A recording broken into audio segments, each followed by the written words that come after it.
My name is Michael Guyette, publisher of the Lead Lag Report. Joining me for the hour is Mr. Konstantin Kisin, who a lot of you just heard that speech that he gave that went viral a little bit of time ago.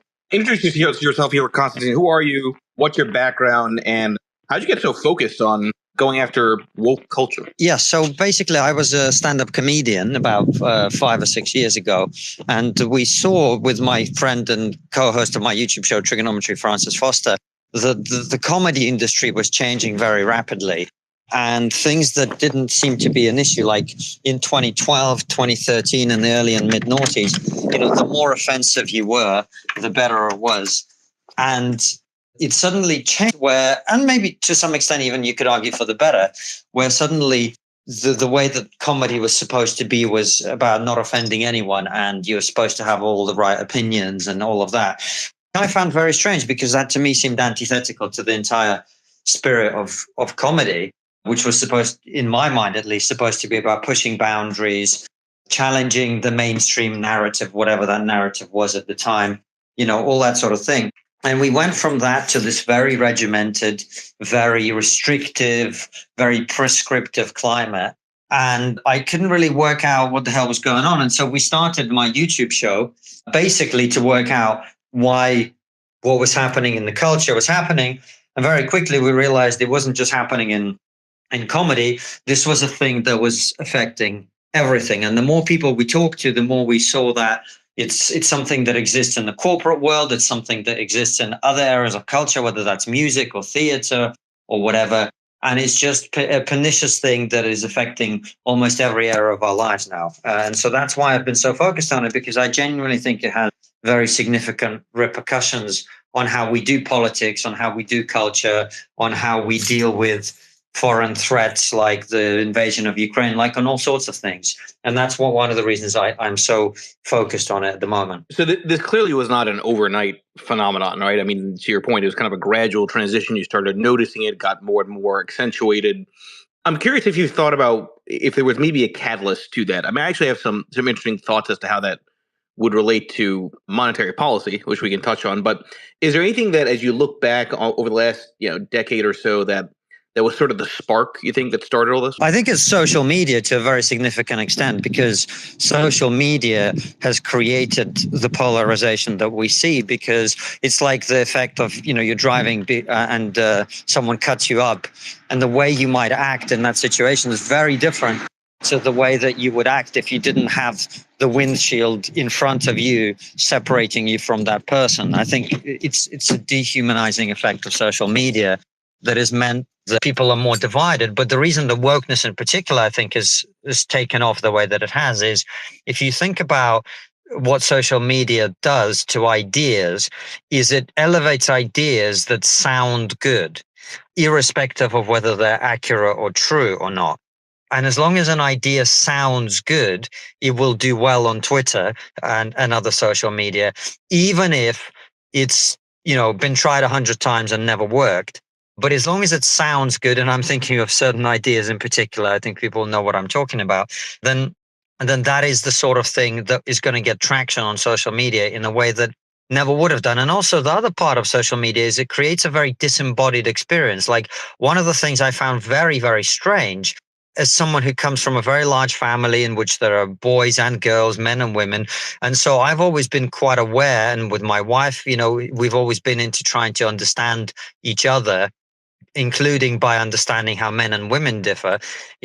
The idea that, like, the thing that used to be very popular is like, there's no difference between men and women. Well, you can only say that if you spend all your time online and you never actually interact with the opposite sex, you don't have kids, etc. These ideas that sort of speak to our desire to achieve some kind of ideal of equality, they sell very well on social media because they can. But in the real world, where you're immediately confronted with the fact that that's the silliest thing that I've ever heard, you can't hold on to those ideas as readily. And so I think you see this this isn't just my hypothesizing, you see this in the data. If you look at whatever you think about wokeness, if you look at the sort of, institutional racism, sexism, all of this stuff, if you look at mentions of these things in the New York Times and other mainstream publications, they really spike around the time that social media comes along. And I think that's really a big part of how we are where we are. It's interesting because you make that point that social media is elevating these ideas that sound good. So I would argue too that part of that is also it happened at the same time that there was very cheap, easy, free money where you could have these ideas that sound good and actually have somebody try to create a business around it because why not? There's no real cost of capital. And just in the last, right? No, really, and I'm sincere with that. I do believe there's an element of the sort of cultural war that's happening here. I can make it a case that I can trace it back to Federal Reserve policy with zero interest rate policy and even things that the ECB would do. Well, I hear you, and look, there's a different dimension to the financial situation as well, because I don't know how much it is the case where you are, but certainly here in the United Kingdom, we have a massive housing crisis, which locks young people out of purchasing pretty much the only type of asset that the ordinary person is ever going to own.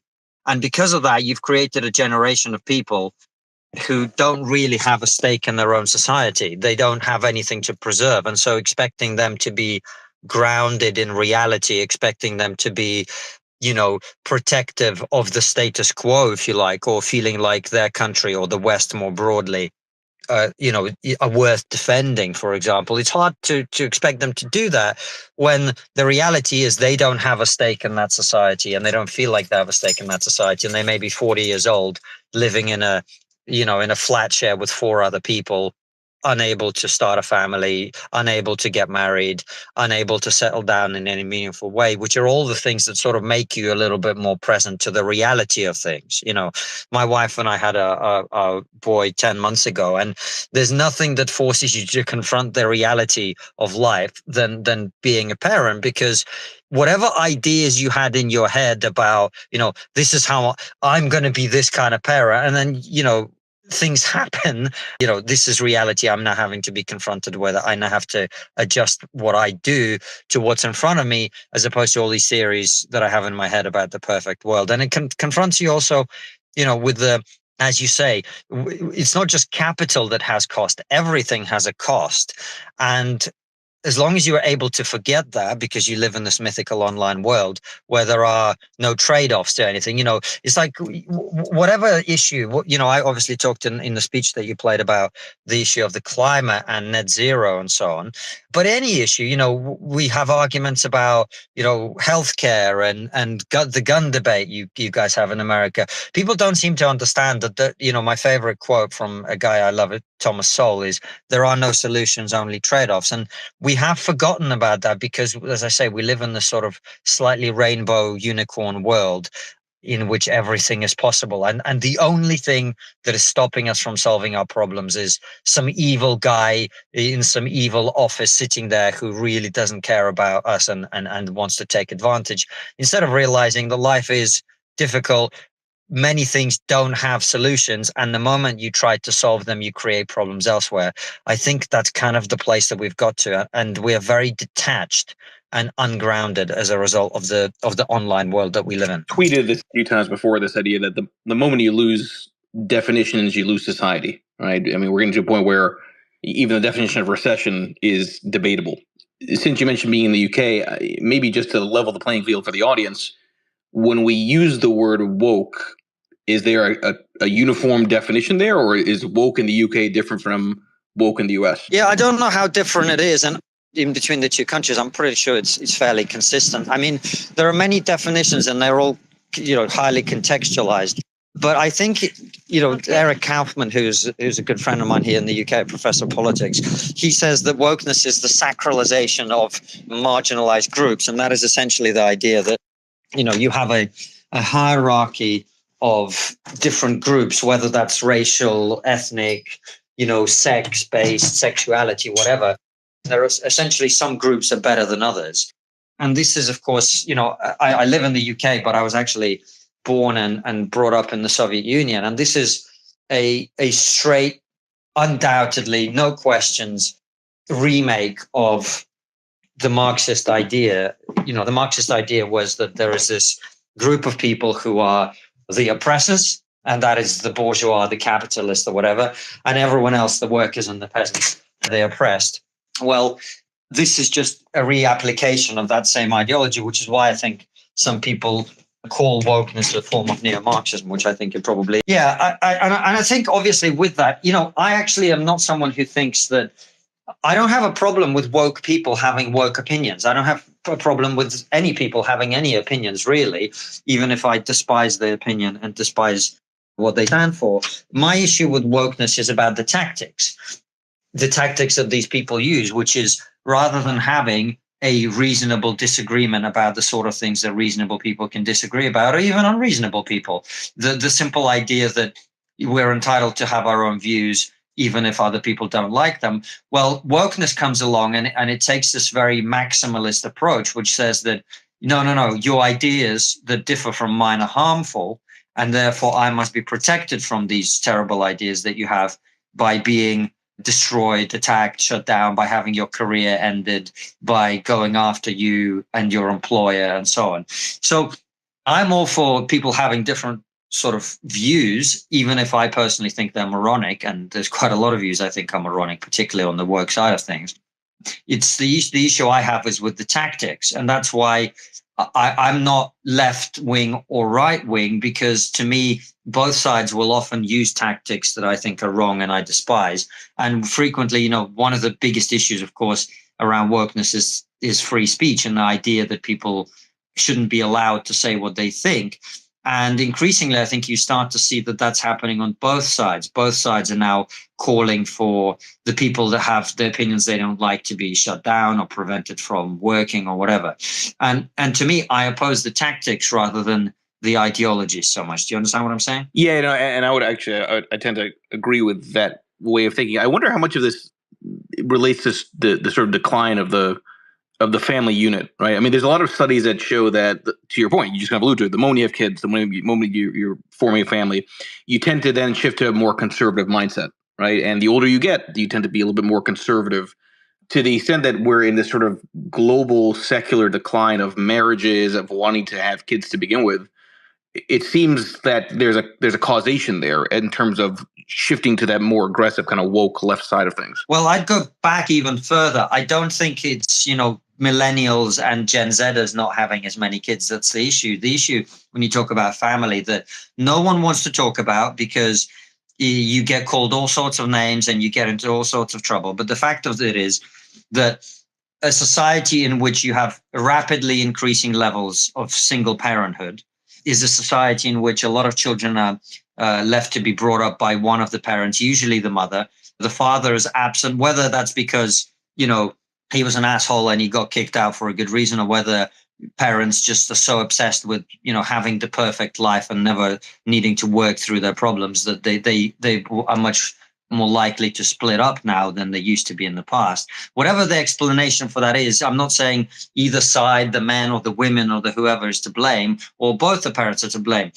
But the fact is that if you live in a society in which you have rapidly increasing levels of single parenthood, the impact that has on children is well studied, it is well known, and it's absolutely terrible. And we've interviewed a couple of people on our show. One of them is a woman called Mary Eberstad, who wrote a book called Primal Screams: How the Sexual Revolution Gave Us Identity Politics. And her central argument is this, that if you have a society in which children are increasingly not being brought up in the stable environment which they would have been in the past, the anguish and the anxiety and the guilt and the fear and the lack of adaptability to the world that they suffer from as a result gives them a kind of rage against society that is really a rage against the circumstances of their childhood, which, if you think about, is a pretty accurate explanation, if only in the sense that we all know that quite often if you meet an angry person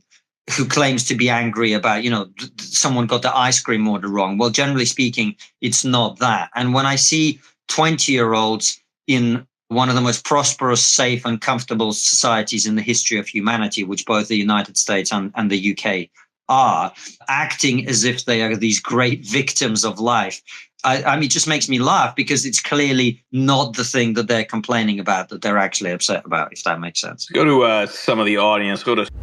And I want to turn that into a question for Konstantin, just kind of keep it focused on him as the guest here. I think where we can go with that is, what can reverse the pendulum swing? Okay, so I mean, you can argue this is part of the reason why Trump also got elected, right? It's just the PC side of things got so extreme. And just like most things in life and in society, there's always some mean reversion that happens, right? It might be a new mean, but there's some one extreme tends to come the other.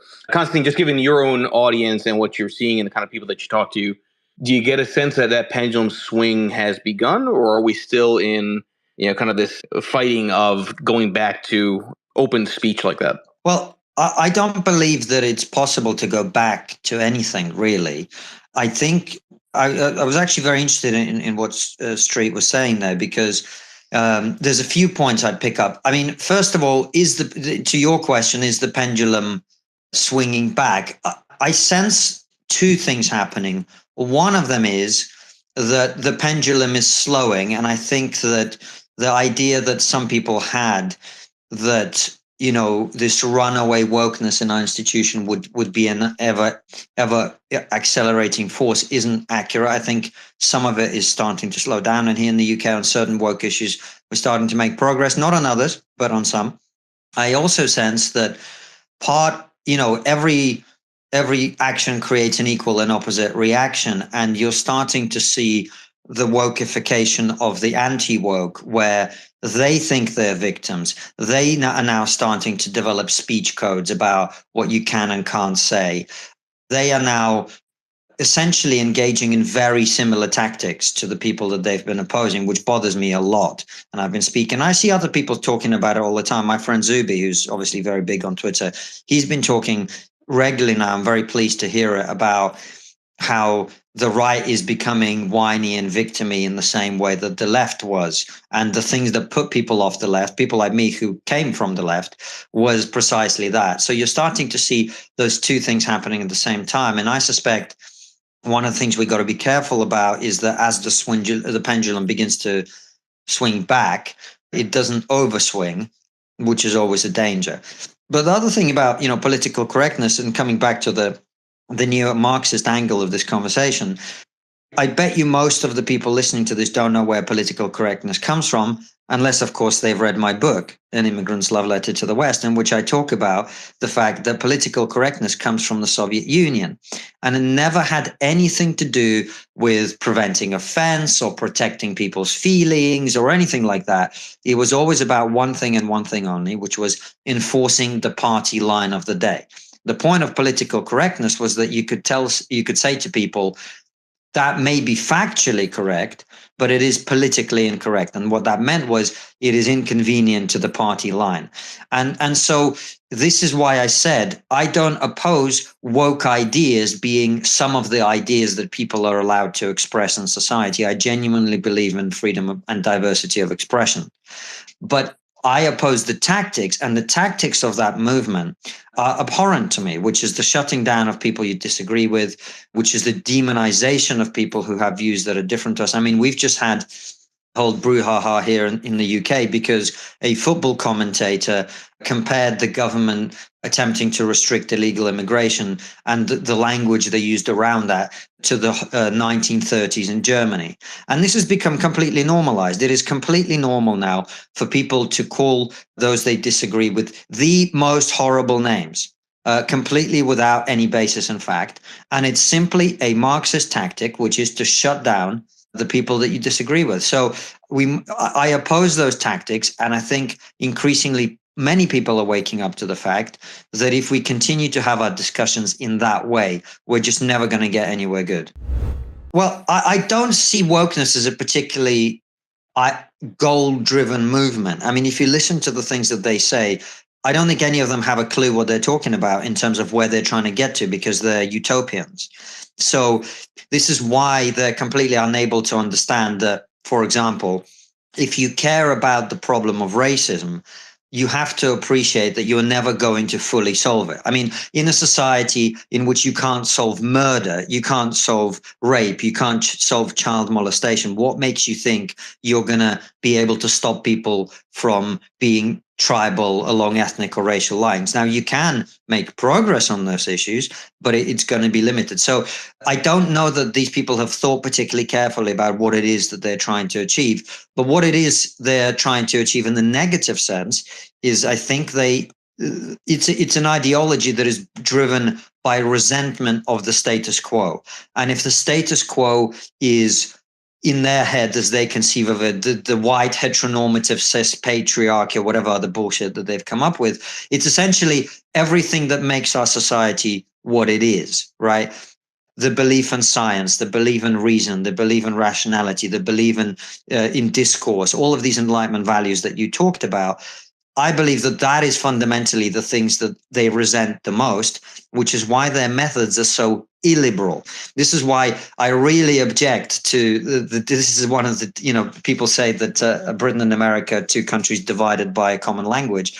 And I resent the fact that in America, these progressives are called liberals because there is literally nothing liberal about this ideology. It is incredibly illiberal. If you listen to the things that they're saying, it is incredibly illiberal, and their methods are incredibly illiberal, which is why I oppose it. Just to reset the room for the remaining minutes here, please everybody make sure you follow Konstantin Kisin. Obviously, check out his podcast. Got a huge following on YouTube. I encourage everybody to take a look at and subscribe.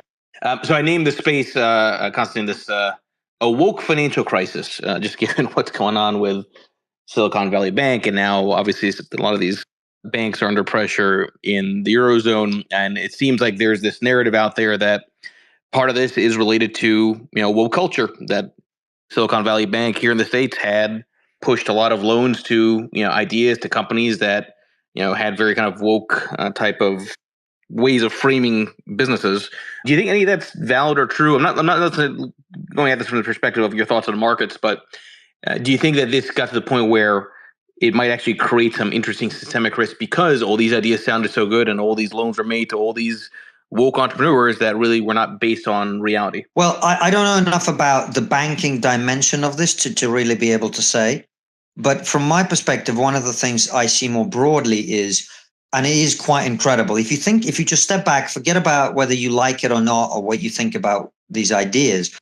Is it not quite incredible to you, Michael, that we live in a world in which companies are spending millions and millions and millions of dollars, and these are capitalist, greedy corporations, right? They're spending millions and millions, if not billions of dollars around the world on complete crap that does not improve, but in fact hinders their bottom line. I mean, an example that I often talk about is this artificial diversity, the idea that what a company must do is focus not on creating the best product and having the best marketing team and the best sales team and the best technical and customer support team. But what it must do is obsess constantly about the racial and ethnic and sexual orientation makeup of their employees.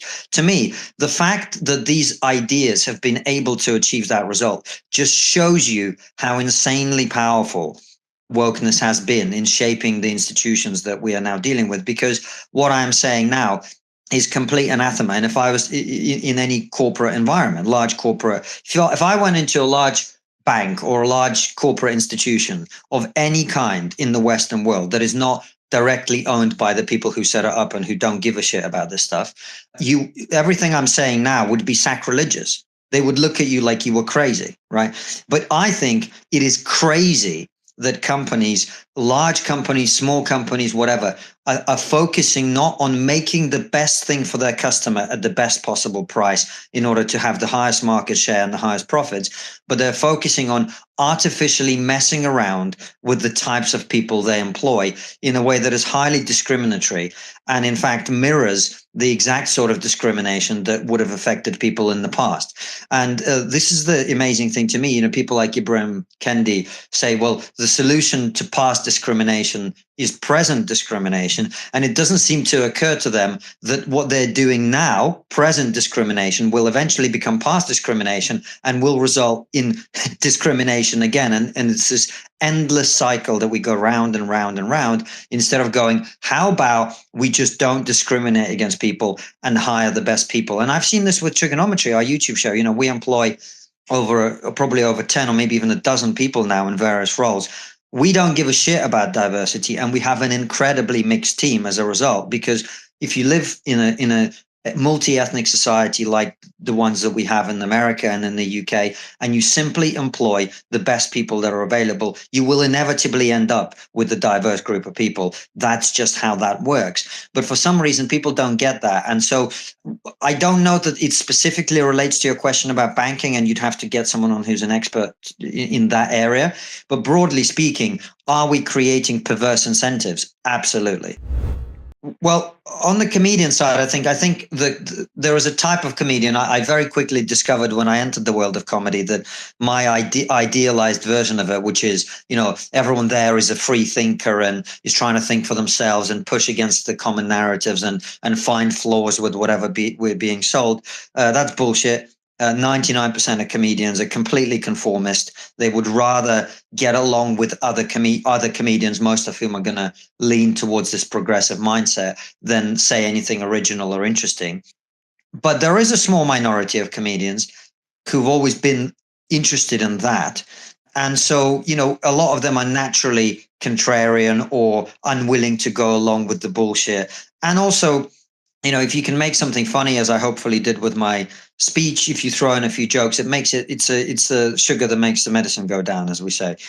So I think that's two of the reasons. And look, the third aspect of this is, if you're going to do comedy effectively, you have to be a pretty good communicator. And so it doesn't surprise me that some of the people who are talking about these ideas and reaching people is, you've got a combination of entertainment and humor, and also a curiosity, which I think a comedian has to have in order to be successful. And you put all that together, and a willingness to put yourself out there as well. Like standing on stage in front of hundreds of people and making jokes is inexplicably, to me, but to many people, that's like the scariest thing ever. Like, we had Dan Hardy, who's a former UFC title contender, on Trigonometry recently, and we were saying, and I was saying, man, like, people say comedians are brave, which I think talking to you is just crazy. And he was like, no, I think you're braver than me.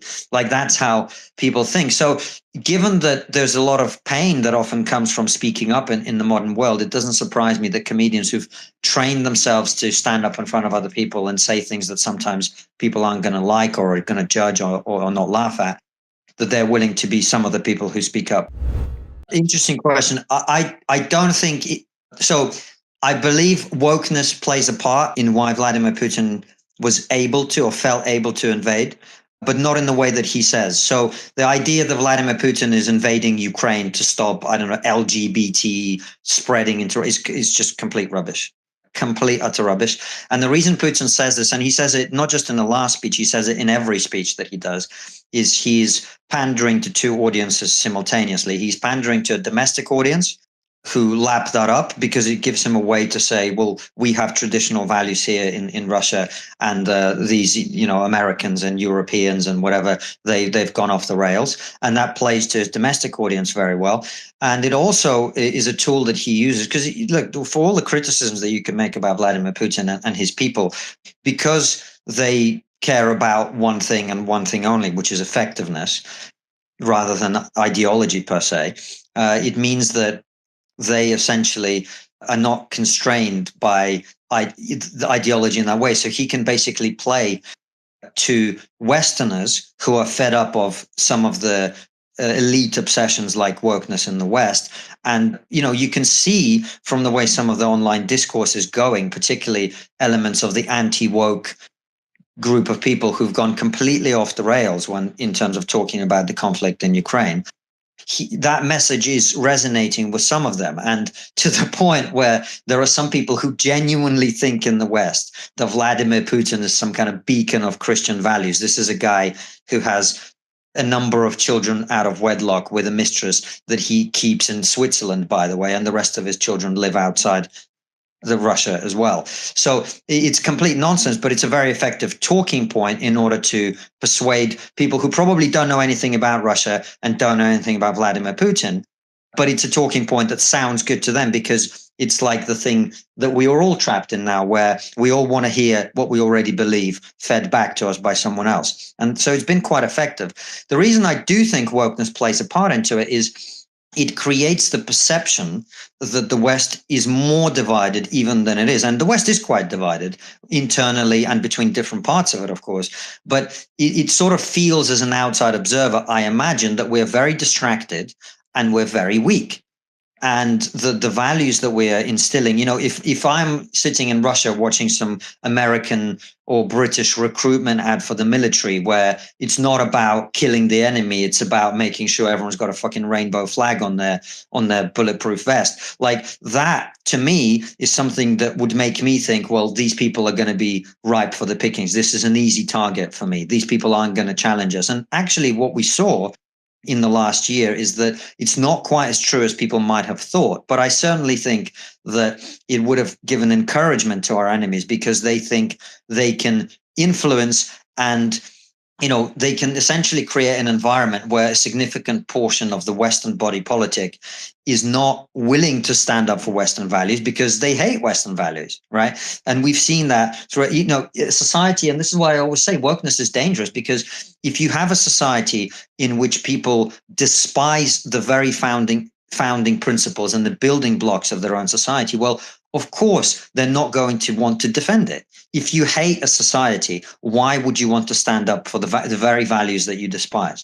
So I think wokeness plays into it because it portrays us as being weak and divided and distracted, and it's given encouragement to our enemies. And by the way, of course, we know this with China as well. If you look at the way the Chinese are influencing Western culture, whether that's through TikTok, which is very different for Western kids than it is for Chinese kids. I mean, they're completely different. They're not selling the same cultural degeneracy that seems to fill TikTok in the West on their own version of it.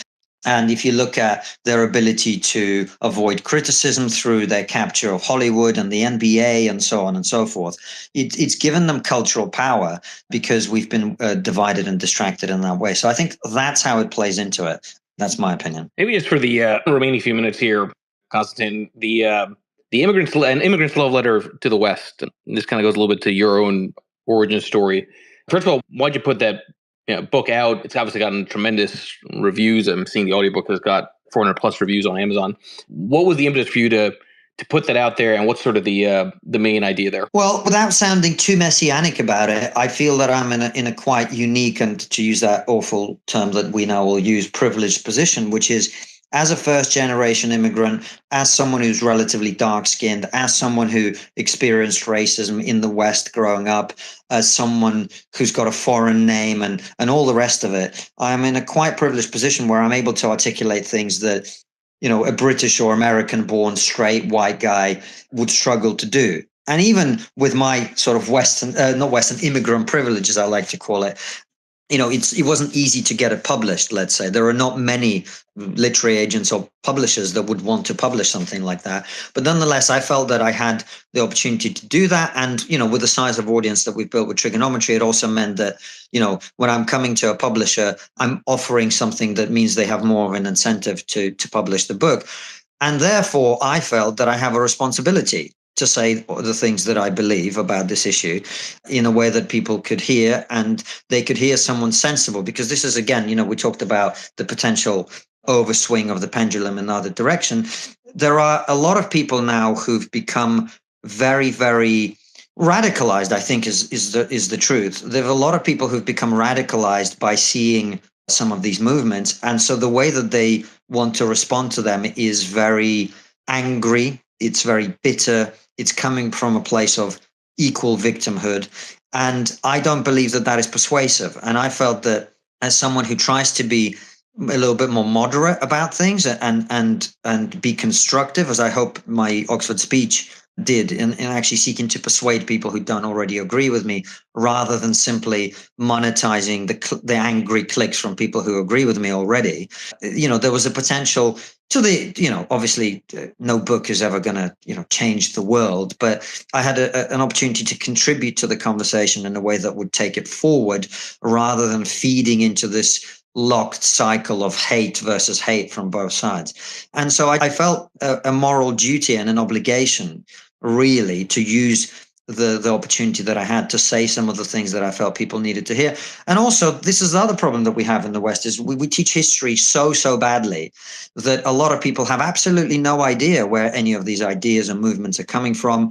And so they find it much more difficult to challenge them or to argue against them because they're simply not equipped with the historical or geographical context to be able to say to a 20-year-old who's grown up in the comforts of the West, well, actually, as you're trying to tear down the society, perhaps you should consider that this is one of the most tolerant, welcoming, open societies in the history of the world, rather than the racist, xenophobic, immigrant-hating hellhole that you're being told it is on your television screen. So I just felt that it was important for me to speak up. And I say this to everybody, if you are in a position where you have that opportunity, then I think it behooves all of us who are in the position, who realize what's going on, to attempt to challenge it in a constructive way. And that's why I wanted to put the book out. I am curious, did you do a lot of prep before that Oxford speech? And was the fact that it went so viral surprising to you, or was it, off the cuff and that's what made it so powerful? I wrote the speech in about an hour in my head.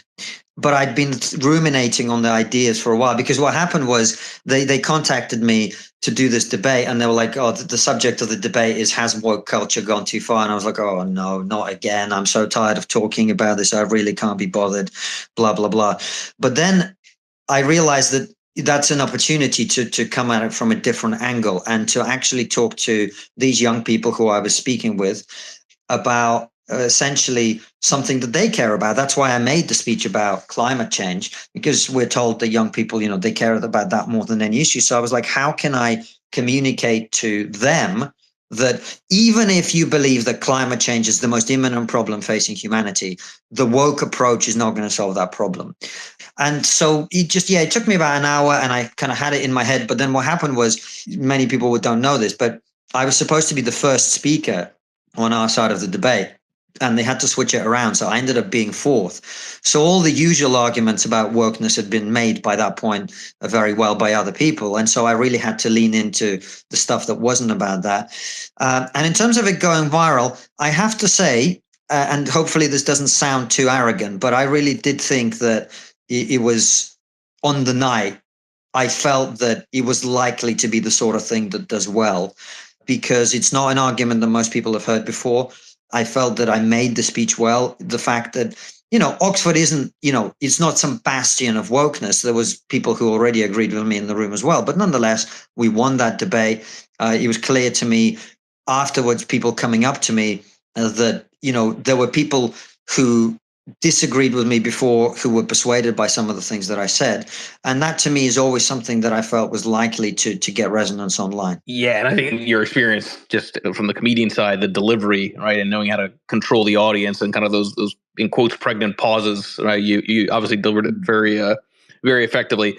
Everybody, again, please make sure you follow Konstantin Kisin here. How do people find you, Konstantin? Well, I'm on all the social media at Konstantin Kisin. The book is an immigrant's love letter to the West, and the paperback is coming out in about a week in the UK and in July in America. I'd be very grateful if you're thinking of buying the book that you buy it in the next week, because it's already a Sunday Times bestseller, but there's an opportunity for the paperback version to get on that list as well. And, it's doing very well on pre-orders, but if a few more hundred people grab the copy, that would be a big help. Very good. Thank you, everybody, for joining. Thank you, Konstantin. But thank you, everybody. Appreciate it. Thank you, Konstantin.